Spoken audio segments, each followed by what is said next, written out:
সুখের সংসার নষ্টের পিছনে শুধু কি ভাই বউয়ের দোষ নাকি ভাইয়েরও দোষ আছে? আসসালামু আলাইকুম, আর একটা স্পেশাল ভিডিওতে আপনাদের স্বাগত। একটা সংসার সাজিয়ে গুছিয়ে রেডি করতে অনেক সময় লাগে, আর ধ্বংস করতে লাগে 1 মিনিট।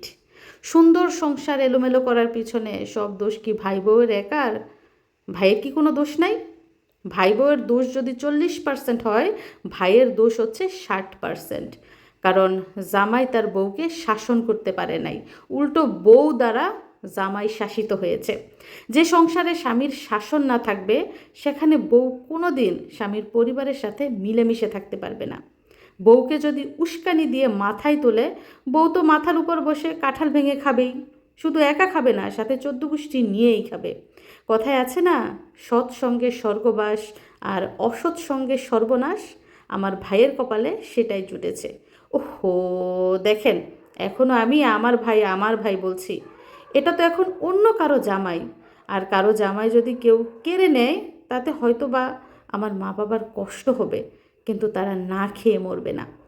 কারণ আলহামদুলিল্লাহ, আমার বাবা যথেষ্ট স্বাবলম্বী। তাদের বাড়ি ঘর অর্থ সম্পদ সবই আছে। ওনারা কারো আশা করে না।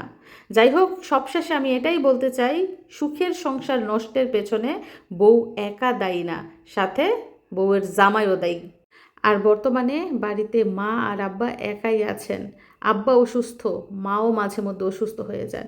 তো তাদেরকে দেখতে, তাদের খোঁজ খবর নিতেই আমি এসেছি। আমার মা নিজে গিয়ে আমাকে নিয়ে এসেছেন।